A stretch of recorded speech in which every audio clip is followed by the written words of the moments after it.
गीता सार के हमारे साप्ताहिक 51वें साप्ताहिक एपिसोड में चल रहा है हमारा मंडे को, इसमें आप सबका स्वागत है। आज सर्वप्रथम हम अपने पूज्य गुरुदेव का स्वागत करेंगे। मैं सीनियर सिटीजन माननीय श्री ज्ञानीराम जी मानकर काका जी इनसे विनती करता हूँ कि पूज्य गुरुदेव का पुष्पहार से स्वागत करेंगे।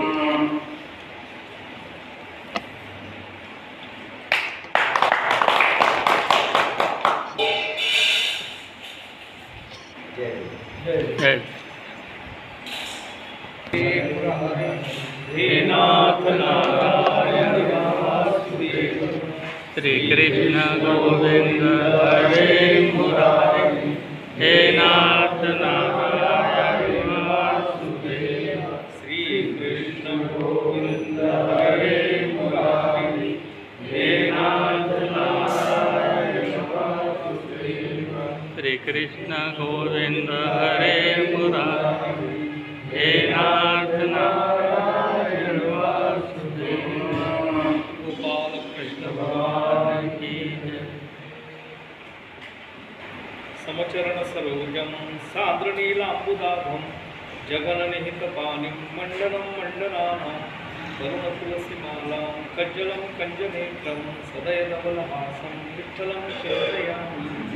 कृष्णाय वासुदेवाय हरे परमात्मने प्रणतक्लेशनाशाय गोविन्दाय नमो नमः। वसुदेवसुतं देवं कंसचाणूरमर्दनं देवकी परमानन्दं कृष्णं वन्दे जगद्गुरुं। ब्रह्मानन्दं परमसुखदं केवलं ज्ञानमूर्तिं द्वन्द्वातीतं गगनसदृशं तत्त्वमस्यादिलक्ष्यम् एकं नित्यं केवलमचलं सर्वधी साक्षिभूतं भावातीतं त्रिगुणरहितं सद्गुरुं तन्नमामि। सद्गुरुनाथ गोपाल कृष्ण भगवान की जय। श्री कृष्ण। जय श्री।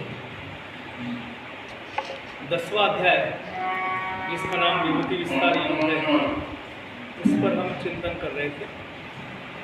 पिछले सोमवार को डॉक्टर साहब ने मेरे ख्याल से 6वां श्लोक उन्होंने पूरा कर दिया। महर्षया सप्तपूर्वे चत्वारो मनमस्तथा मद्भावा मानसाः जाता येषां लोके इमां प्रजा। यह वह श्लोक था। इसमें भगवान ने कहा है 7 जो महर्षि जन है जिसे सप्तर्षि कहते हैं, और उनसे भी पूर्व में होने वाले जो 4 ऋषिगण हैं, सनक सनंदन सनातन सनत कुमार और मनु स्वयंभू से लेके 14 मनु हो गए बहुत। ये सब मुझमें ही भाव रखने वाले थे और मेरे ही संकल्प से निर्माण हुए, उत्पन्न हुए, और उन्हीं के कारण संपूर्ण प्रजा जगत में है, ऐसा भगवान कहते हैं। तात्पर्य कि जितना भी हमें इस संसार में दिखता है वह सब भगवान की विभूति है, भगवान का अंश है। भगवान ने ही अपने अंश से प्रकट किया है। इस अध्याय का चिंतन करते हुए पिछले भंडारा में जब से चालू मकानी साहब के खेलना से, तो वहाँ के कुछ नोट्स में देख रहा था। तो ये 10वां अध्याय जो है वो भंडारा में तारीख थी उसकी 13 मई पिछले साल। मैंने अपना जो चल रहा है तुमसर का भी वो ठीक तरह से चल रहा है, इसकी प्रतीति मुझे हो गई। मई महीने में 10वां अध्याय वहाँ आया था, प्रारंभ किया था। वैसे भी अपन भी यहाँ मई महीने में इसको प्रारंभ किया। विभूति योग इस अध्याय का नाम रखा गया। थोड़ी सी पूर्व पीठिका बांधने का कोशिश करता हूँ। वैसे डॉक्टर साहब ने तो बताई, आगे तो चलेंगे। एक तो यह बात है कि इस अध्याय का जो प्रारंभ होता है, पुनः भगवान जो परमश्रेष्ठ उपदेश है उसको प्रदान करने की प्रतिज्ञा करके अर्जुन को अनुरोध करते हैं कि ध्यानपूर्वक सुन। गीता का हर एक अध्याय जो है उसके अलग अलग शीर्षक है, लेकिन शब्द आता है योग। योग यानी युज्य, जोड़ना।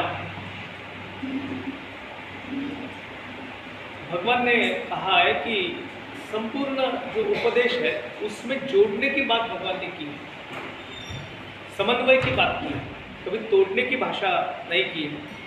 7वां अध्याय और 9वां अध्याय, इन 7वें से लेकर 9वें अध्याय तक ज्ञान का जो वर्णन किया वह बहुत गंभीर था।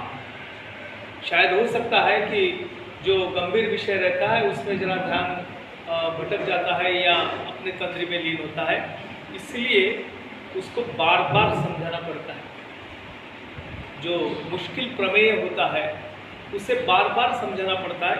वैसे ही इस 10वें अध्याय में वो 7वें से लेकर 9वें अध्याय तक जो ज्ञान योग आया उसी को आगे चलाते हुए भगवान ने पहले श्लोक में पूर्वोक्त विषयों का इसमें उल्लेख किया है, और पहले श्लोक में जो विषय कहने की प्रतिज्ञा भगवान प्रारंभ करते हैं उसका ही वर्णन पहले 5 श्लोकों में आता है, जो पिछले सोमवार को आप लोगों ने सुना है। और 6वां श्लोक जो आता है, महर्षया सप्त पूर्वे चत्वारो मनवस्तथा मद्भावा मानसा जानता येषां लोके इमां प्रजा। ये 7 महर्षि जन जो है वह, शायद डॉक्टर साहब ने इनके नाम बताया नहीं बताया मुझे मालूम नहीं, लेकिन एक जानकारी के लिए बता देता हूँ कि इनमें जो ऋषि का वर्णन आता है उसमें पहले ऋषि है मरीचि। 7 जो सप्तर्षि है इन्हें कहा जाता है महर्षि, उसमें मरीचि ऋषि है। ये भगवान के अंशावतार माने जाते हैं, जिनमें प्रधान दक्ष प्रजापति की संभूति नाम की जो पुत्री है ये इनको दी गई थी, इनकी पत्नी थी। दूसरे ऋषि है अंगिरा। भृगु और अंगिरा यह 2 ऋषि ऐसे हैं कि इनकी परंपरा है ऐसे माने जाते हैं। वशिष्ठ मुनि भी इन्हीं की परंपरा में आते हैं ऐसा बोला जाता है। लेकिन एक बात है, एक किताब मैंने पढ़ा, वैष्णव धर्मावर्ती, मराठी में किताब है, संजय सोनवानी उनके लेखक है। बड़ा अटपटा लिखा है उन्होंने, सब बातें बताने की जरूरत नहीं है। लेकिन शैव धर्म का प्रभाव या शैव यही आद्य मूल धर्म है ऐसा उनका कहना। वो प्रमेय उनका ठीक है, लेकिन उसकी रचना करते हुए, विवेचन करते हुए उन्होंने जो भी बातें उसमें कही है वो बहुत सारी गलत बातें हुई हैं। अंगिरा की एक परंपरा मानते हैं, भृगु की एक परंपरा मानते हैं, और कहते हैं कि भृगु अंगिरा के परंपरा को चलाने वाले वशिष्ठ जो है उनका जो काल है, यानी अपन काल गणना के हिसाब से अगर देखेंगे तो बहुत ईस्वीसन पूर्व 2000 तक वो ला के रखते हैं। वैसे देखा जाए तो रामायण की रचना जो हुई वो रामायण की रचना ईस्वीसन पूर्व 2000 वगैरह नहीं। हमारे यहाँ नीलेश शोध करके एक बहुत बड़े शास्त्री आए थे जो अमेरिका में रहते हैं। उन्होंने कहा कि रामायण की रचना, रामायण का घटना जो हुई उसको 14,000 साल पूर्व की बात है। और महाभारत का काल उन्होंने बताया, कृष्ण जी की जन्म तारीख भी बताया, तो वह काल 7,000 वर्ष पूर्व का है। तात्पर्य क्या है कि ये उन्होंने नक्षत्रों के स्थानों से वो बताया, नक्षत्रों का अभ्यास करके। आकाश में जो स्थित नक्षत्र है वो बोले अगर भूमि के कुछ दाखले हैं वो कभी उथल पुथल होकर मिट जा सकते हैं, लेकिन आकाश स्थित जो तारे हैं उनकी ऐसी भ्रमित अवस्था नहीं हो सकती। इसलिए उनसे माना गया काल जो है वो ज़्यादा उचित है, योग्य है। तात्पर्य इसमें ये सप्तर्षियों में जो उन्होंने कहा वही अंगिरा नाम के ऋषि है। इनमें इनको बहुत सारी पत्नियां थी, जिसमें प्रधान 3 है। मरीचि की कन्या सुरूपा नाम की, बृहस्पति का कर्दम ऋषि की कन्या स्वराट से गौतम वासुदेव आदि 5 पुत्रों का, और मनु की पुत्री पत्या से विष्णु आदि 3 पुत्रों का जन्म हुआ। अग्नि की कन्या अत्रेय से अंगिरस नाम के पुत्रों की उत्पत्ति हुई, और किसी ग्रंथ में बृहस्पति का जन्म इनकी शुभा नामक पत्नी से हुआ ऐसा माना जाता था। लेकिन अंगिरा यह एक सप्तऋषि के ऋषि है। अत्रि यह ऋषि है, पुलस्त्य नाम के ऋषि है, पुलह है, क्रतु है और वशिष्ठ है। ये भागवत के 4th स्कंद में इनका वर्णन विस्तार स्वरूप से आता है। और यह सप्तर्षि और 4 जो ऋषि है, सनातन सनत कुमार, यह भी मेरे ही अंश मात्र है।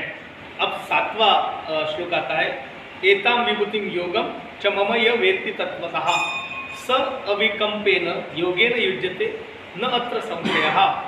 जो मेरी इस परम ऐश्वर्य स्वरूप विभूति को और योग शक्ति को तत्व से जानता है, वह निश्चल भक्ति योग से युक्त होता है, इसमें कुछ भी संशय नहीं।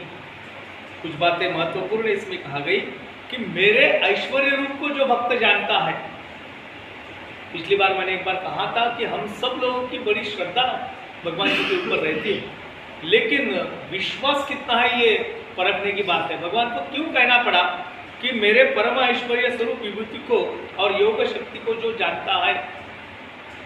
भगवान को मानने वाले बहुत है, लेकिन भगवान की शक्ति को पहचानने वाले बहुत कम होते हैं। इसलिए श्रद्धा का विषय और विश्वास का विषय अलग अलग होता है। यहाँ भगवान कहते हैं कि भक्तियों किसे कहते हैं, जिनका दृढ़ विश्वास भगवान के शक्ति पे, उनके ऐश्वर्य पे है। वह तुकाराम महाराज ने बहुत जगह ऐसा कहा है कि आप विश्वासो फलदायक, इसका मराठी में तुकाराम महाराज के आगम में आता है, तुकामणे नाही विश्वास जामणी महावे पुराणी विचारोनिया। जिनका विश्वास दृढ़ता से होता नहीं है, उनके लिए भगवान के शक्ति की प्रतीति होना मुश्किल है। और भक्ति योग उन्होंने जाना नहीं, ऐसा हो जाता है। भागवत का 8वां स्कंद है और उसमें 5वां और 13वां अध्याय आता है। इसका इस भगवान के ऐश्वर्य रूप का विस्तार से वर्णन आता है। पुराणों में थोड़े नामभेद दिखते हैं। ये क्यों होता है? विश्वास ढलने का या विश्वास कमजोर होने का कारण क्यों होता है? वेदों में जो कहा गया वही बात उपनिषदों में कही गई, और उपनिषदों की बात समझ लेने के लिए पुराणों की आवश्यकता है। पुराणों के बाद में इतिहास, इतिहास के बाद में काव्य, और उसके बाद में संत साहित्य। ऐसा कहा जाता है कि हमें अगर वेदों का मूलार्थ जानना है, जो भगवत गीता में वेदों का सब सार निचोड़कर भगवान ने अर्जुन को कहा है, तो प्रारंभ कहाँ से करना चाहिए? संत साहित्य से करना चाहिए। संत साहित्य पढ़ना चाहिए। संतों ने जो लिखा है वो वेदों में ही बताया गया अर्थ बताया है। तुकाराम महाराज कहते हैं, वेदांचा तो अर्थ अमासीच ठावा, येरांनी वहावा भार माथा। कहते हैं ब्रह्म जानाति ब्राह्मणः, वो केवल वेदों का पठन करते हैं, वेदों में क्या लिखा उसका अर्थ जानते नहीं। भगवान यहाँ गीता में सरलार्थ स्वरूप से वेदों का जो निचोड़ है वो बता रहे हैं। वहाँ तक जाने के लिए हमको संतों का साहित्य पढ़ना चाहिए। संतों के साहित्य का अवगाहन करने के बाद में फिर काव्य, फिर इतिहास, फिर पुराण, फिर उपनिषद, बाद में वेद का अर्थ कहीं पता चलता है। जो बात इतने लंबे प्रयास से या प्रवास से होती है वो सरल शब्दों में गीता में भगवान ने कही है। कहते हैं कि मेरे अंश को जान, मेरे अंश को विश्वास रख। जो कुछ दृश्य मात्र ये संसार है वह केवल भगवान की माया है और कुछ भी नहीं। और एक वासुदेव भगवान ही सर्वत्र परिपूर्ण है, यह जानना ही तत्व से जानना है। एक पिछले समय का डॉक्टर साहब का मैं सुन रहा था अपने लाइव में, तो उन्होंने बड़ी अच्छी बात कही कि वो जो मेरे अंदर जो मैं हूँ उसका अस्तित्व मैं कैसे जानूँ। मेरा इस सृष्टि में जो भी वर्तन है वो मेरे अस्तित्व का दर्शक है, लेकिन ये सब चेतना, ये सब दृश्य रूप जो है उसमें चेतन शक्ति जो है वो चेतन शक्ति दृश्य रूप में नहीं है, अंदर है। और वह अगर चली गई, वो भगवान का अंश है, वह चली गई तो ये स्थूल शरीर या पार्थिव को कोई भी मतलब नहीं रहता। बड़े उदाहरण देके उन्होंने बताया था। भगवान कहते हैं अहम सर्वस्य प्रभो मत्ता सर्व प्रवर्तते इति मत्वा भजन्ते मां बुधा भाव समन्विताः। दो शब्द महत्वपूर्ण है, बुधा और भाव समन्विताः। इसके पहले भी एक शब्द आया था मद्गत प्राणाः, ऐसा शब्द आया था कि जिनका प्राण केवल मैं ही हूँ, मेरे लिए ही वो अपनी सब कार्य करते हैं या जीवित रहते हैं। अब यहाँ शब्द आता है बुधा और भाव समन्विता। मैं वासुदेव ही संपूर्ण जगत की उत्पत्ति का कारण हूँ। इस जगत में जो भी छोटी से लेकर अत्यंत सूक्ष्म वस्तु से लेकर तो बहुत बड़ी वस्तु तक मेरे ही कारण ये जगत का निर्माण हुआ है। बड़े संतों ने बड़ा उसका उदाहरण दिया है कि जो मुंगीचे ही मनोगत ओळखे स्वर्गीचे आलोच आईके। आलोच इसका मतलब मराठीमध्ये त्याला कुजबुजणं असं म्हणतात। ते कुजबुजणं बाजूच्याला सुद्धा ऐकू येत नाही, इतका कमी आवाजात असतं। हाँ, कानाफूसी। जैसे कोई हम भी सभा में बैठे या क्लास में बैठे तो भी बच्चे कानाफूसी करते ही रहते हैं, लेकिन वो वक्ता के ख्याल में नहीं आता, वो दोनों आपस में बात करते हैं। स्वर्गीचे आलोच आएंगे, स्वर्ग में जो चल रहा है कानाफूसी वो भी सुन सकता है। मुंगीचे ही मनोगत ओळखे, चींटी का मन में क्या चल रहा है वो भी वो जानता है। भगवान कहते हैं समस्त जगत के उत्पत्ति का कारण मैं ही हूँ। ऐसा समझने की कोई जरूरत नहीं है कि मेरे अलावा कुछ हो सकता है, और मेरे ही शक्ति के कारण सब जगत चेष्टा करता है। इसके लिए तुकाराम महाराज ने बड़े सुंदर अभंग में कहा है कि झाडाचे ही पान हाले ज्याची सत्ता राहिली अहंता मग कोठे। वृक्षों का पत्ता अगर हिलना भी है वो भी मेरी सत्ता से होता है, मेरी सत्ता के अलावा कुछ भी नहीं हो सकता, इतनी मेरी सत्ता है। यह बात जो भक्त पूरी श्रद्धा से और भक्ति से युक्त अंतःकरण से जानता है, वह भक्त निरंतर स्वरूप में केवल मैं एक परमेश्वर को ही बसते हैं, अन्य उनके विषय का, अन्य उनके दिल में कोई दूसरा विषय नहीं रहता। तुकाराम महाराज कहते हैं विषय तो त्यांचा झाला नारायण, नावडे जन धन माता पिता। तुका म्हणे आम्ही झालो अग्निरूप, देहीच विदेही भोगी दशा। तात्पर्य क्या है कि ऐसे तुकाराम महाराज, ज्ञानेश्वर महाराज और बहुत सारे संत हमारे भारत में हो गए हैं, वो सब यह निष्ठापूर्वक भाव से जानते थे कि परमेश्वर ही सर्वस्व है, इसके अलावा दूसरा कोई जगत में शक्तिमान है नहीं। मैं जो चल रहा हूँ, मैं जो बात कर रहा हूँ, मेरे अंदर जो भी क्रिया होती है वह सब भगवान की मर्जी से होती है। अगर उसकी मर्जी नहीं है तो मेरे अंदर कोई भी क्रिया नहीं हो सकती। भगवान ने कहा है 15वें अध्याय में, अहम वैश्वानरो भूत्वा प्राणिनाम देहमाश्रितः प्राणापान समायुक्त पचाम्यन्नम चतुर्विधम। कहते हैं कि अहम, मैं ही वैश्वानर नाम से अन्न पचन करने के लिए पेट में काम करता हूँ, और चतुर्विध प्रकार का अन्न जो है वो पचन करने की क्षमता मुझसे ही होती है। तात्पर्य क्या, बाह्य व्यवहार भी तो भगवान की मर्जी से चलते हैं, अंतर्गत जो व्यवहार है वो भी केवल भगवान की मर्जी से ही चलते हैं। यहाँ भाव समन्विता और बुधा नाम का शब्द आता है। बुधा मतलब बुद्धिमान, जो सब जानते हैं, ज्ञानवान है। और ज्ञान काय का, इसके बारे में बहुत सारा संभ्रम है कि ज्ञान प्राप्त कर लिया। किसका ज्ञान प्राप्त कर लिया? हमने पदवियों का ज्ञान प्राप्त कर लिया, हमने व्यावहारिक ज्ञान प्राप्त कर लिया, हमने और जगत का जो वास्तव खगोलीय या भूगोलीय ज्ञान है वो प्राप्त कर लिया। इसका मतलब यह नहीं कि मैंने भगवान का ज्ञान प्राप्त कर लिया। भगवान वशिष्ठ ऋषि ने प्रभु रामचंद्र जी को कहा था कि तू ज्ञानवान हो, ज्ञान प्राप्त कर ले। ज्ञान प्राप्त का इसका ज्ञान आत्मज्ञान प्राप्ति, उसको ज्ञानी कहते हैं। हमारे एकनाथ महाराज ने व्याख्या की है ज्ञान की कि भक्ति प्रेमावीन ज्ञान नको देवा। भक्ति और प्रेम, प्रेम का नाम ही भक्ति है, वह भक्ति और प्रेम इनका ही ज्ञान होना चाहिए। भक्ति किस पर? भगवान पर। और भगवान की पूरी शक्ति का ज्ञान, भगवान से अनुरोध, भगवान से अनुबंध रखना, यही भगवान से एक तरह से एक मधुरा द्वैत नाम की भक्ति है।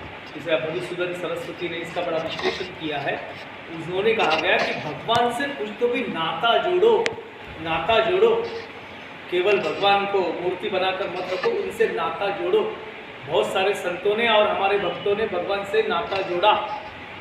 कृष्ण माझी माता, कृष्ण माझा पिता, बहिण बंधु चुलता कृष्ण माधा। संत कहते हैं कि भाई का नाता, बहन का नाता, पिता का नाता, कुछ तो भी नाता जोड़ो। एक कथा मैं सुन रहा था, वो कथा में गए तो महाराज जी ने कहा कि वृंदावन में वहाँ सब एक दूसरे को जो क्या अभिवादन करते हैं, राधे राधे कहते। राधे राधे क्यों कहते हैं? कि राधा का सब जो भी चित्त वृत्ति थी भगवान से जुड़ी हुई थी। नाता क्या था? भगवान और राधा, कृष्ण और राधा, ये दिखने को दो दिखते होंगे लेकिन एक रूप हुए थे। वैसा कुछ तो भी नाता उनसे जोड़ना चाहिए। इसलिए वो कहते हैं भाव समन्विता। एक है बुधा जो ज्ञान प्राप्त करते हैं, भगवान को पूरी तरह से समझ लेते हैं, और भाव समन्विता अतिशय प्रेम से युक्त वो भक्त है और भगवान में अटल श्रद्धा रखते हैं, जो भगवान के गुण और प्रभाव को भली भांति विश्वास पूर्वक समझते हैं, विश्वास पूर्वक समझते हैं। कभी भी उनका विश्वास डरता नहीं है। उन भक्तों के लिए यहाँ भाव समन्विता यह शब्द यहाँ उपयोग किया है। अब आता है वो मद्गत प्राणा। मच्चित्ता मद्गत प्राणा बोधयंत परस्परम कथयंतश्च माम नित्यम तुष्यन्ति च रमन्ति च। सरलार्थ है, निरंतर मुझ में मन लगाने वाले और मुझ में ही प्राणों को अर्पण करने वाले भक्तजन मेरी भक्ति की चर्चा के द्वारा आपस में मेरे प्रभाव को जानते हुए तथा मेरे गुण और प्रभाव सहित मेरा कथन करते हुए निरंतर संतुष्ट होते हैं और मुझ वासुदेव में ही निरंतर रमण करते हैं।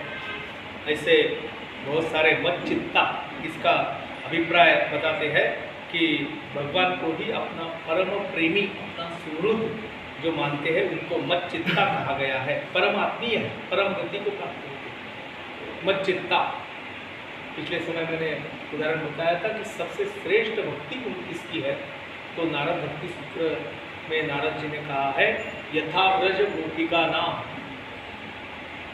गोपियों की जो भक्ति है उनसे श्रेष्ठ भक्ति किसी की नहीं हो सकती, वो प्रमाण है। क्यों? उन्होंने व्याख्या क्या की है भक्ति की? तत्सुखी सुखित्वम।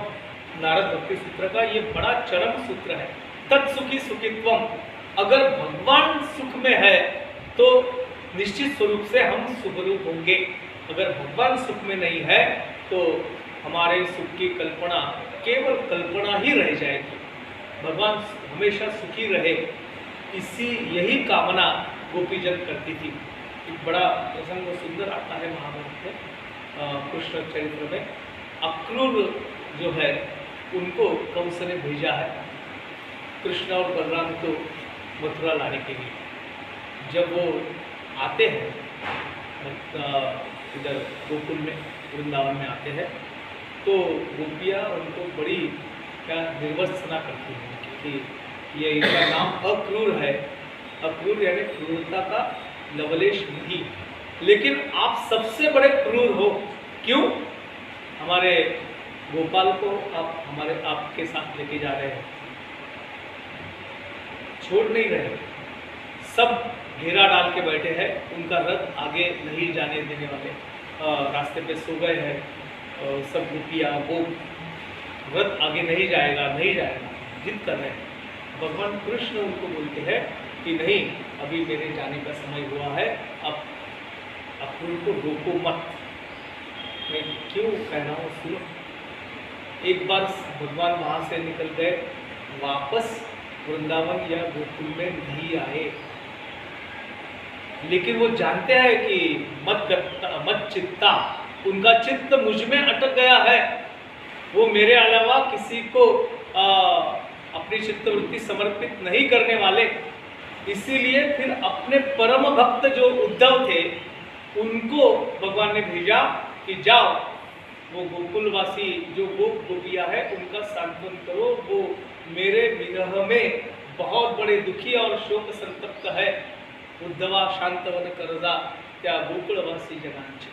और उद्धव ये अंतरंग भक्त है, जैसे भगवान श्री कृष्ण जी ने अर्जुन को यह भगवद गीता का उपदेश सुनाया, यह वैसे ही उद्धव जी को उन्होंने विरक्ति का उपदेश किया, वैराग्य का उपदेश किया। वो भागवत के 11 स्कंध में आता है, उस पर एकनाथ महाराज ने टीका लिखी है, भाष्य किया है। जैसे ज्ञानेश्वरी गीता का भाष्य है, वैसे भागवत के 11वें स्कंद का भाष्य एकनाथ महाराज ने किया है।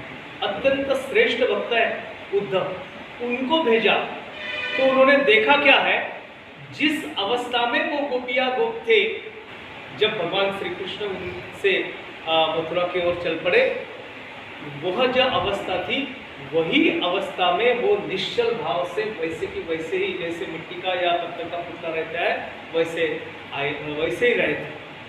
ये लक्षण किसका है? इसीलिए नारद जी ने कहा कि यथाव्रज गोपिका ना, उनके कोई शरीर की क्रिया चयापचय जो है वो नहीं हुआ, जैसे कि वैसे ही रहे। जब भगवान की वार्ता उद्धव जी के मुंह से उन्होंने सुनी, तब जाके उनके कथन से भगवान की मूर्ति उनके नजरों के सामने आई, वो चित्तवृत्ति फिर से चलन होगी। भागवत में बड़ा उसका सुंदर उदाहरण आता है। निरंतर मुझ में मन लगाने वाले, जिनको मच्चित्ता कहा गया, और मुझ में प्राणों को अर्पण करने वाले, इसका भी उदाहरण पहले मैं दे चुका हूँ कि नारदस्तु तदर्पिता अखिलाचारता तद विस्मरणेति परम व्याकुलतेति। ये भी नारद भक्ति सूत्रों में कहा गया है कि एक क्षण भर भी, किंचित काल भी भगवान का विस्मरण अगर मुझसे होता है तो मेरे जीवित रहने की संभावना समाप्त हो जाती है। इतने भगवान को उन्होंने तन मन और चित्त से समर्पित हुए हैं। नारद कहते हैं, नारद जी ने ये भक्ति सूत्र में कहा है कि मुझको ये भगवान, ये श्लोक में कहा गया मच्चित्ता, इसका अभिप्राय परम आत्मीय, परम गति और परम प्रिय समझने के कारण चित्त अनन्य भाव से भगवान में लगा रहता है। और दूसरा मद्गत प्राणा, जिनका जीवन और इंद्रियों की समस्त चेष्टा केवल भगवान के लिए ही होती है। तुकाराम महाराज ने इसका लक्षण बताते हुए कहा, एक बड़ा सुंदर, बड़ा प्यारा, बहुत मधुर अभंग है। कहते हैं कि हमें भगवान ने ये सब इंद्रिय दिए हैं, दशेंद्रिय, 5 ज्ञानेंद्रिय, 5 कर्मेंद्रिय दिए हैं। ये किसका है? जेने हा जीव दिला दान, उन्होंने हमें दिया है। और क्या क्या दिया इसके बदले में? ज्ञानेंद्रिय दिए, कर्मेंद्रिय दिए। ये सब काय के लिए दिए? तो जिसने यह दिया है उसका बारंबार न चुकते हुए स्मरण करना इसलिए दिए है। डोळे तुम्ही घ्यारे सुख, पहा विठोबाचे मुख, तुम्ही ऐका रे कान, माझ्या विठोबाचे गुण, तुका म्हणे माझ्या जीवा, नको सोडूया केशवा। तात्पर्य क्या है कि हमें ये पंच ज्ञानेंद्रिय अगर मिले हैं जगत का अनुभव लेने के लिए, तो ये जगत में उसकी छवि, उसका स्वरूप, उसका चिंतन अगर हमारे इंद्रियों से होता है, जगत में उसका स्वरूप हमें दिखता है, तो सही मायने में उन्होंने जो हमें प्रदान किया वह उनके काज में लगाने की अवस्था होगी। हमें मिला क्या है? एक बड़ा सुंदर दृष्टांत मैंने पढ़ा। ईश्वर चंद्र विद्यासागर, अपन नाम सुने हो, कलकत्ता में रहते थे, नदी बंगाल में, हुगली नदी है, गंगा जी, बहुत बड़ा क्या पात्र है। वो शाम के समय गंगा किनारे घूम रहे थे, तो देखा एक पुलिया पे एक आदमी पुलिया के कटड़े पे जाकर खड़ा हो गया। अब कटड़े पर, इतने बड़ी नदी के पुलिया के कटड़े पे अगर कोई खड़ा होता है तो ऐसे ही मजा लेने के लिए तो खड़ा होता नहीं है, कुछ अमंगल विचार उसके मन में है। ये देख रहे हैं वो वहाँ खड़ा, उनके मन में आया कि शायद ये कूद जाएगा, आत्महत्या करने के लिए खड़ा होगा, नहीं तो ऐसे ही कोई खड़ा नहीं होता। छुपते छुपाते उसके पास गए, पकड़ा उसको, नीचे उतारा, बोले भैया क्या कर रहे हो, आत्महत्या करने की सोच रहे हो? हाँ, मैं आत्महत्या करने के लिए। क्यों रोका? बोले क्यों आत्महत्या कर रहे हो? बोले मेरे पास में कुछ भी धन नहीं रहा, मैं निर्धन हो गया, अब मेरे पास में कुछ भी है नहीं, एक भी पैसा नहीं है, तो मैं कैसे जीवित रह पाऊंगा, कैसे मेरा व्यवहार नहीं कर पाऊंगा? ईश्वर चंद्र विद्यासागर उसको बोले कि केवल इतना ही कारण है, तेरे पास धन नहीं है, मैं तुझे धन दिला सकता हूँ, तो जीवित रहेगा? बोले हाँ, धन अगर मिल जाए तो मैं अपना जीवन अच्छे से यापन करूँगा। चल, बोले मेरे पहचान के यहाँ के जो राजा है, यहाँ के जो अधिपति है, वो मेरे पहचान के, वो शायद तेरी मदद कर लेंगे, तुझे बहुत सारा धन देंगे। उसको लेके आए राजा के दरबार में। सही में ईश्वर चंद्र विद्यासागर को कौन नहीं जानता, उनके पास में लेके आए और बताया कि राजन, यह आदमी, इनके पास में कुछ भी धन नहीं है, इसलिए ये आत्महत्या करने के लिए प्रवृत्त हो गए। अगर इन्होंने आत्महत्या अगर कर ली तो इनकी आत्महत्या के कारण आपका नाम भी बदनाम हो जाएगा कि आपके राज्य में एक आदमी केवल धन नहीं है, निर्धन हो गया, इसलिए आत्महत्या कर रहा है, तो आपकी खुद की लाज बचाने के लिए इसकी कोई मदद करो। बोले ठीक है, मैं मदद कर दूंगा। ईश्वर चंद्र विद्यासागर आगे बोले कि आपकी मदद ये फुकट में नहीं लेगा, इसके बदले में ये कुछ तो भी आपको देगा। वैसे भी व्यवहार ऐसा ही होता है, कुछ दे के कुछ लेना पड़ता है। बोले ये अपनी चीज़ बेचने के लिए तैयार है, कितने पैसे दोगे? तो राजा ने बोला 1 लाख रुपए दे दूंगा। तो ईश्वर चंद्र जी बोले ठीक है, 1 लाख रुपए में ये अपनी बाई आँख आपको देने के लिए तैयार है। ये पटा गया कि मेरी बाई आँख? अरे बोले तेरे पास में तो 2-2 है, एक देने से क्या होता है, 1 लाख रुपए मिल जाएंगे। बोले नहीं, मैं 1 लाख रुपए में मेरी आँख नहीं दे सकता। राजा बोले चलो, अगर कीमत कम है तो मैं 5 लाख दे दूंगा। वो बोले नहीं, 5 लाख में भी मैं मेरी आँख नहीं बेचूंगा, 5 के 10 हुए तो भी देने को तैयार नहीं। मैंने बोले अब यहाँ से चलो, राजा जबरदस्ती मेरी आँख निकाल लेगा, पैसे देके आँख गंवा नहीं सकता।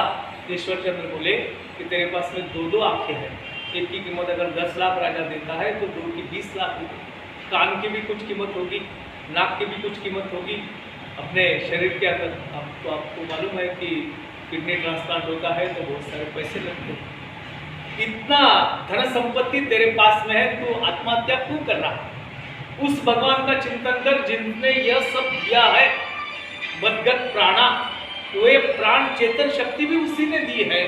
इसका चलन वलन होने के लिए उसी का स्मरण बार बार कहते रहना, इसको मदगत प्राणा कहा गया है। इसके अपोजिट, इसके विरुद्ध एक गीता के पहले अध्याय में आता है, दुर्योधन का उदाहरण आता है। दुर्योधन भीष्माचार्य जी को कहते हैं कि मेरे पर प्राण निछावर करने वाले योद्धे मेरे पास में है, जो केवल मेरे पर अपने प्राण निछावर करने वाले, अपने लिए नहीं जिएंगे लेकिन मुझे मेरे लिए वो जीवित रहते हैं। एक तरफ अहंकार है और दूसरी तरफ समर्पण है। यहाँ मच्चित्ता और मद्गत प्राणा, इन शब्दों से भगवान ने समर्पण का जो भाव है उसका उल्लेख किया है। और परस्परम बोधयन्तः, मच्चित्ता मद्गत प्राणा बोधयन्तः परस्परम, बोधयन्तः परस्परम में उसका अर्थ है श्रद्धा भक्ति रखने वाले प्रेमी। जो भक्त होते हैं वो अपने अपने अनुभव के अनुसार भगवान के गुण, प्रभाव, तत्व, लीला, महात्म्य और रहस्य को नाना प्रकार की युक्तियों से समझाने की चेष्टा करते हैं। तुका मणे पूर्वी इच्छा जया जैसा विठल। जो जो भाव से भगवान की प्रतीति जो जो भक्त को आती है, वही प्रतीति, वही अनुभूति अपने अपने अनुभूति के अनुसार वो इतरों को बताते हैं, दूसरों को बताते हैं और भगवान का कथन करते हैं। कथयन्तश्च माम नित्यम तुष्यन्ति च रमन्ति च। वो भगवान का कथन करते हैं और सतत चिंतन करते हुए संतुष्ट रहते हैं। आज संतुष्टि इस शब्द के बड़े मायने हैं, बड़ा महत्व है इस शब्द का। हमारे पास में सब कुछ है लेकिन संतुष्टि नहीं है, संतुष्टि नहीं है। संतोष, समाधान, शांति जिसे कहते हैं, इसका अनुभव कितना देर तक हम ले सकते हैं। मैं खुद का अनुभव बताता हूँ कि हमेशा अशांत ही रहते हैं, असंतुष्ट ही रहते हैं। जितना भी मिलता है उससे कुछ अधिक पाने की आकांक्षा मन में रहती है। जो भी मिला उसमें संतुष्ट रहना, ये हमें ठीक से जमता नहीं। ऋषि मुनि जो होते थे, सामर्थ्य इतना है, हमने बहुत सारी कथाएं सुनी होगी कि उनकी शरणागति कर लिए तो केवल आशीर्वाद देते थे, तथास्तु कहते थे या मुँह से आशीर्वचन देते थे। जो भी आशीर्वचन देते थे वो आशीर्वचन से जो आशीर्वचन दिया वो पूरा होता था, मिलता था। किसी सौभाग्यवती स्त्री को पुत्रवती भव कहते थे तो पुत्र उसे होते थे, विजयी भव कहते थे तो विजय प्राप्त होता था। इतना सामर्थ्य खुद के पास होने पर भी वो खुद रहते कहाँ थे कि क्या उसमें एक उर्दू वाला शब्द गुजरा, एक क्या तिनको से बना या बहुत ही कूड़े, हमारे इधर कूड़ाची झोपड़ी होता, ऐसा झोपड़ी में रहते हैं। साधन सामग्री क्या है? एक लंगोटी है, एक कमंडलू है, कंथा कमंडलू, देह उपचार, उतना साहित्य उनके पास जीवित रहने के लिए उतना ही है, बाकी कुछ भी नहीं है। लेकिन पूरे विश्व की संपत्ति देने की क्या ताकत उनमें रहती है। तात्पर्य क्या है कि सदा नित्य संतुष्ट रहना। ऐसे संतुष्ट रहने वाले भक्त की शांति और आनंद, इसका कारण केवल भगवान के नाम, गुण और प्रभाव यही होता है। उनके लीला का वो सतत श्रवण, मनन, कीर्तन, पठन, पाठन इत्यादि सब करते हैं और सांसारिक वस्तुओं से उन्हें कुछ भी आनंद होता नहीं, संतोष का वो अनुभव उनको आता नहीं। और इसीलिए ऐसे भजन करने वाले भक्तों के प्रति भगवान खुद क्या कहते हैं वो 10वें और 11वें श्लोक में आता है। इन दोनों का चिंतन करके हम रुकेंगे। तेषां सततयुक्तानां भजतां प्रीतिपूर्वकं ददामि बुद्धियोगं तं येन मामुपयान्ति ते। कहते हैं उन निरंतर मेरे ध्यान आदि में लगे हुए और प्रेम पूर्वक भजन करने वाले भक्तों को मैं वह तत्वज्ञान रूप योग देता हूँ जिससे वो मुझको ही प्राप्त करते हैं। विषय विभूति विस्तार का है और वहाँ तक वो विभूतियाँ समझाने तक भगवान अर्जुन को ले जाने का प्रयास कर रहे हैं। तेषाम सतत युक्तानाम, भगवान कहते हैं कि वैसे जो भक्त है जो निरंतर सदा सर्वदा मेरे ही ध्यान में लगे हुए रहते हैं, उनके चित्त में दूसरा किसी का ध्यान आता नहीं है और अत्यंत प्रेम युक्त अंतःकरण से मेरा भजन करते हैं। भगवान के प्रति अत्यंत प्रीति उनकी होती है। और जैसे पूर्व श्लोक में कहा गया मच्चित्ता मतलब प्राणा परस्परम मां बोधयंत या कथयंता कहा गया, इसमें प्रीतिपूर्वकम भजताम ऐसा शब्द आता है। अत्यंत प्रीति से भगवान का भजन करते हैं। उनकी प्रीति के नित्यम तुष्यन्ति च रमन्ति च, नित्यम तुष्यन्ति च रमन्ति च, वो भगवान का नाम सुनते ही अत्यंत प्रसन्न होते हैं। उनका केवल स्मरण मात्र से ही उनको बहुत आनंद होता है और केवल इतना ही नहीं, वो भगवान के नाम में, उनके गुण में, उनके चिंतन में रमन्ति च, वो रमते हैं। उनको भगवान के अलावा दूसरा कोई विषय प्रिय नहीं लगता। ऐसे भक्त जो होते हैं उनको भगवान बुद्धि योग प्रदान करते हैं। 7वें से लेकर 9वें तक और 10वें अध्याय की प्रस्तावना रूप जिस बुद्धियों का उल्लेख भगवान ने किया है, वह बुद्धियों इनको, ऐसे भक्तों को मैं बिना कुछ तपस्या से ही प्रदान करता हूँ। संतों ने कहा है कि गोकुळीच्या लोका झाले ब्रह्मज्ञान, केलिया वाचून जप तपे। ज्ञान प्राप्ति के लिए तपश्चर्या करना पड़ता है, हमने सुना है। तब जाके कहाँ ज्ञान हम अर्जित कर सकते हैं। और तपस्या कितनी बहुत कड़ी तपस्या करनी पड़ती है, तब जाके भगवान के वास्तव स्वरूप का या उसके मूल स्वरूप का ज्ञान होता है। लेकिन भगवान कहते हैं कि जो मुझ में निरंतर अपनी भक्ति रखते हैं उनको मैं वह बुद्धि योग प्रदान करता हूँ। गोकुल के बारे में कहा गया कि वह जो गोकुलवासी थे उनको कुछ भी तप या तपश्चर्या ना करते हुए भी उनको ब्रह्म ज्ञान की प्राप्ति हो गई। क्यों हो गई? इसका कारण पहले बताया नारद सूत्र में कि उनके लिए केवल भगवान श्री कृष्ण ही सब कुछ है। उनकी सांस है, उनका आत्मा है, उनका चलन वलन है, उनके सब व्यवहार भगवान होते हैं। इसलिए उनको कोई तपश्चर्या करने की जरूरत नहीं पड़ी। नामदेव महाराज ने कहा में कहा है कि योगियांचे ध्यानी ध्याता नातुडसी, तो आम्हापाशी मागे पुढे। योगी लोग तपस्या करते हैं लेकिन उनके ध्यान में, उनके चिंतन में तेरी छवि या तू नहीं आता है। अनेकों वर्ष वो तपश्चर्या करते हैं, फिर भी वहां जाने के लिए तेरा मन नहीं होता। वह तू इतना दुर्लभ है, फिर भी हमारे लिए आगे पीछे तू चलते, हमें संभालते हुए तू चलता है। जब भी आवाज हम दे तू प्रकट होता है। नामदेव महाराज ने कहा है तो तू आमापासी मांगे पुरे। ये कहते हैं कि ऐसे प्रीतिपूर्वक भजन करने वाले, मुझ में अपने प्राणों सहित अपना सब चित्त वृत्ति अर्पण करने वाले जो भक्त होते हैं उनको मैं भक्ति योग, ब्रह्मयोग या बुद्धि योग प्रदान करता हूँ। और भगवान का जो निर्गुण निराकार स्वरूप जो है वह तत्व, लीला, रहस्य और महत्व, ये सभी मैं उसको प्रदान करता हूँ। उसको सगुण के साथ साथ निर्गुण का भी ज्ञान देता हूँ। अब आगे के श्लोक में कहते हैं तेषाम एव अनुकंपार्थम अहम अज्ञानजं तमः नाशयामि आत्मभावस्थ ज्ञान दीपेन भास्वता। हे अर्जुन, उनके ऊपर अनुग्रह करने के लिए उनके अंतःकरण में स्थित हुआ मैं उनके अंतःकरण में स्थित होता हूँ। स्वयं ही उनके अज्ञान जनित अंधकार को प्रकाशमय तत्व ज्ञान रूप दीपक के द्वारा नष्ट कर देता हूँ। एक आशंका यहाँ सकती है, प्रश्न मन में निर्माण हो सकता है। कहते हैं कि उनके अंतःकरण में स्थित हुआ मैं स्वयं ही उनके अज्ञान जनित अंधकार को दूर करता हूँ। थोड़ा विरोधाभास लगता है, थोड़ा चिंतन करेंगे तो समझ में आएगा।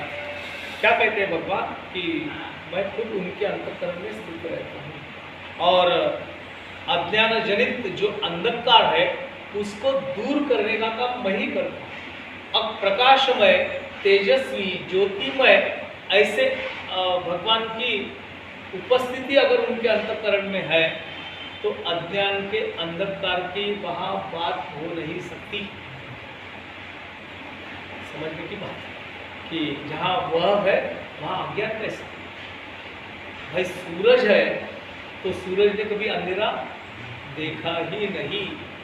ज्ञानेश्वर महाराज कहते हैं कि सूरज के घर कभी दिया जलाने का समय होता है कि नहीं? सांझा शाम हो गई, चलो दिया जला। तो सूर्य के घर में कब होता है? ये होने की जरूरत ही नहीं है, तो स्वयं प्रकाशमान है। वो जहाँ जहाँ है वहाँ अंधकार की बात ही नहीं है। भगवान ने इस श्लोक में कहा तेषाम एव अनुकंपार्थम अहम अज्ञानजं तमः। जिनके अंतःकरण में मैं स्थित होना, मैं उनके अज्ञान स्वरूप अंधकार को दूर करता हूँ। यह अज्ञान काय का है, इसको समझ लेने की बात है। बहुत जिनके अंतःकरण में मैं स्थित हूँ, मैंने जो बोला कि विरोधाभास लगता है, लेकिन विरोधाभास नहीं है। किसके अंतःकरण में भगवान नहीं है? हम आत्मा उड़ा केशव यंत्रारूढ़ा, मैं ही तो सबके अंतःकरण में स्थित हूँ, लेकिन अंधकार क्यों है? मेरे अंदर जो भगवान परमात्मा है उसी को मैं नहीं जानता, बाकी सब जानता हूँ। जानता क्या क्या हूँ? मैं ये समझता हूँ, मालकियत बोलता हूँ कि मेरा हाथ है, मेरी आँख है, मेरा नाक है, मेरा जीव है, मेरा शरीर है, सब मेरा मेरा कहता हूँ। भगवान मेरा है ऐसा आपने कब कहा? नहीं कहा। और यही अंतःकरण में स्थित सबसे चैतन्यमय वस्तु जो है उसी का न जानना, इसको ही अज्ञान का अंधकार भगवान ने कहा है। उन भक्तों पर अनुग्रह करने के लिए स्वयं उनके ही अज्ञानजनित अंधकार का नाश भगवान कर देते हैं। ये भागवत में कहा गया, न नाकपुष्टम च न चम पारमेष्टम न सार्वभौमम न रसाधिपत्यम न योग सिद्धिर पुनर्भवम न समंजस्त्वा विरहस्य कांक्षते। भागवत पुराण में कहा, हे सर्व सद्गुण युक्त, आपको त्याग कर न तो मैं स्वर्ग में सबसे ऊंचे लोक का निवास चाहता हूँ। भगवान कहते हैं कि तू मुझे अगर जानेगा, मुझे अगर समझ लेगा, मेरा ज्ञान प्राप्त कर लेगा, अपने में स्थित जो परमात्मा है उसको अगर जान लेगा, तो उनके सिवा मुझे स्वर्ग में रहना अच्छा नहीं लगता है। स्वर्ग में मैं नहीं रहता हूँ, ना ब्रह्मा का पद। यही अवस्था भक्तों की होती है। जब भगवान का प्रकाशमय ज्ञान से होता है, आत्मज्ञान होता है, तो उसकी भी अवस्था भगवान जैसी होती है। वो भक्त और भगवान एक अभिन्न होते हैं। जैसे भगवान को इस चीजों की जरूरत नहीं, वैसे ही वो भक्त को वो ना स्वर्ग चाहता है, ना ब्रह्म का पद चाहता है, न समस्त पृथ्वी का राज्य चाहता है। सब त्रिखंड का राज्य भी अगर मिले तो वो उसको नकारता है। पाताल लोक का आधिपत्य हो या योग की सिद्धि या सबसे क्या हमारी साधना जो होती है मुक्ति पाने के लिए, ये मुक्ति की भी अपेक्षा नहीं करते। जब उनको उनके अंतःकरण में स्थित वो अज्ञान का अंधकार दूर होता है तो उन्हें केवल परमात्मा ही दिखते हैं, दूसरा कोई दिखता नहीं। इसके लिए उदाहरण देते हैं कि वो द्रोणाचार्य जी सब पांडवों को धनुर्विद्या देते थे, और अभी नहीं चला, पहले से है कि हर 8 दिन में 10 दिन में एक चाचनी परीक्षा लेते थे। अभी नहीं, यूनिट टेस्ट इसको बोले कल सबकी अपन टेस्ट लेंगे, क्या क्या सीखा किसी ने। तो सब इकट्ठा हो गए अपना धनुष्य बाण लेकर, एक एक को बुलाया द्रोणाचार्य जी। उनके सामने एक बड़ा बरगद का पेड़ दिख रहा है। सबने बोले हाँ, उस पर एक तोता बैठा है। बोले कहा हाँ, तो उसके आँख में तीर मारना है, थोड़ा दूर रखो। जब एक एक आदमी आया, दुर्योधन को पूछा क्या दिख रहा है, तो बोले पीछे तो आकाश दिख रहा है, उसके पार्श्वभूमि में तो बरगद का पेड़ दिख रहा है। बोले रंग तीर मारने की जरूरत नहीं। लेकिन तो क्या, दूसरे ने बताया कि मुझे वो पेड़ की बहुत सारी टहनियाँ दिख रही है, उसको बोले रंग मारने की जरूरत नहीं है। अर्जुन की बारी आई, अर्जुन को पूछा आपको अर्जुन तुझे क्या दिख रहा है, तो बोले सामने वो जो पंछी बैठा उसकी मुझे केवल आँख दिख रही है, तुझे भी तीर मारने की जरूरत नहीं। वैसे ही तू मेरिट श्रेणी में पास हो गया बिना पेपर देते हुए, बिना टेस्ट देते हुए। क्यों? लक्ष्य उसका जो द्रोणाचार्य जी ने लक्ष्य बताया था, केवल लक्ष्य ही दिखता था, दूसरा उसको कुछ भी नहीं दिखता था। यहाँ बोलते हैं कि वह वक्त न लगे मुक्ति धन संपदा, हमें कुछ भी नहीं चाहिए। मोक्षामा घरी कामारी ते दासी हो ये सांगुते हमें मोक्ष मुक्ति इनकी ज़रूरत नहीं, वो तो हम साथ में लेके घूमते हैं, साथ में लेके घूमते हैं। बोलते हैं कि मुखी नाम हाथी मोक्ष, मुक्ति का अनुभव तो हम हर रोज करते हैं, हर समय करते हैं, प्रतिक्षण करते हैं। उससे कुछ मांग लेने की, मुक्ति मांगने की हमें जरूरत नहीं। भगवान कहते हैं कि जब यह ज्ञान उनको होता है तब उनके अंतःकरण में कोई अंधकार का लवलेश नहीं रहता और यह ज्ञान तू भी अर्जित कर सकता है। कैसे? भगवान कहते हैं कि मुझे जान, मेरे स्वरूप को जान। जैसे आगे चल के भगवान ने 70 विभूतियाँ बताया है, इस अध्याय में 70 विभूतियाँ का उल्लेख किया है। सभी नहीं, भगवान बोलते हैं कि मेरी विभूति मैं बताते गया तो तेरा और मेरा जन्म नहीं पूरेगा, इतनी मेरी विभूतियाँ है। उसमें की प्रधान मैं आपको बताता हूँ, और वो प्रधान जो है वो 70 विभूतियाँ है, वो भगवान ने इस अध्याय में बताई है। अब ये बाहर की 70 विभूतियाँ देखने के पहले या देखने से अंतःकरण में जो भगवान की विभूति है उसको अगर जान लिए तो बाकी सभी विभूतियों का ज्ञान अपने आप प्राप्त हो जाएगा। जड़ी स्थली काष्टी पाषाणी सकल आहे वनमाड़ी जेथे तेथे। यहाँ मिट्टी का अगर कोई अंश भी होगा तो एक स्लोगन अपने पढ़ा होगा, कण कण में है भगवान, कण कण में भगवान है। वो भगवान को जानना, यही इस अध्याय का अंतिम लक्ष्य है। मुझे यहाँ पर रुकेंगे, इसके बाद का जो है तो अगले चरण मिलेंगे। कुछ पूछना है, कुछ बताना है तो आप जरूर बता सकते, अपने बस में और भी पास।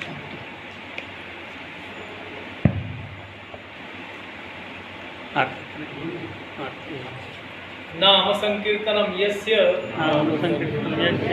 सर्व पाप प्रणाशनम प्रणामो दुःख शमनः तन्नमामि हरिं परम। नाम संकीर्तनम यस्य सर्व पाप प्रणाशनम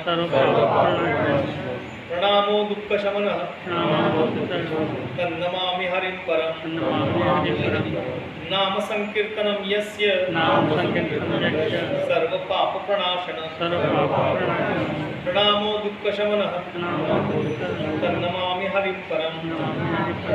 भगवान की जय श्री जय श्री कृष्ण। अवतारम संसार सारम भुजगेंद्र सदा वसंतं हृदयारविंदे भवं भवानी चरितं नमामि। मंदारमालाय कपालमालाय दिगंबराय नमः शिवाय। भागवत भगवान की है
ये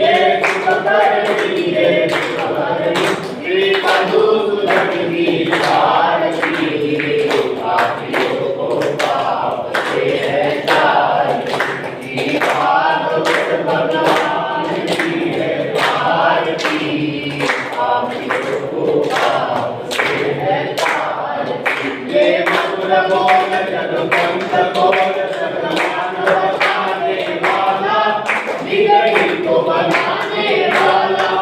ये मधुर बोल सर्वबंध घोर सर्वमान बताने वाला, बिगड़ी को बनाने वाला। श्री राम यही घनश्यामय, श्री राम यही घनश्यामय, प्रभु की महिमा की आरती, पापियों को आपसे है आरती, भागवत भगवान की है आरती, पापियों को आपसे है आरती।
भगवान की जय। बोलो राधा कृष्ण भगवान की जय। बोलो मोर बंसी वाले की जय। बोलो वृंदावन बिहारी लाल की जय। बोलो राजा रामचंद्र भगवान की जय। बोलो उमापति महादेव की जय। बोलो भाई सब संतन की जय। अपने अपने गुरु माता की जय। सनातन धर्म की जय। धर्म की धर्म का प्राणियों में विश्व का गौ माता की, शक्ति माता की, रामेश्वर दास बाबा की, गजानन बाबा की, शिरडी वाले साईं बाबा की, आज के आनंद की जय जय श्री राम। हर हर हर महादेव। थोड़ा ऐसा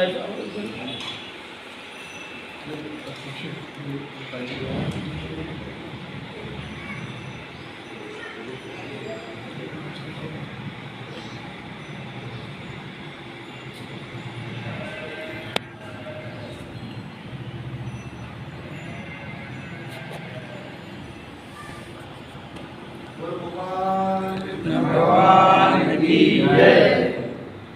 जय जय श्री राधे। जय जय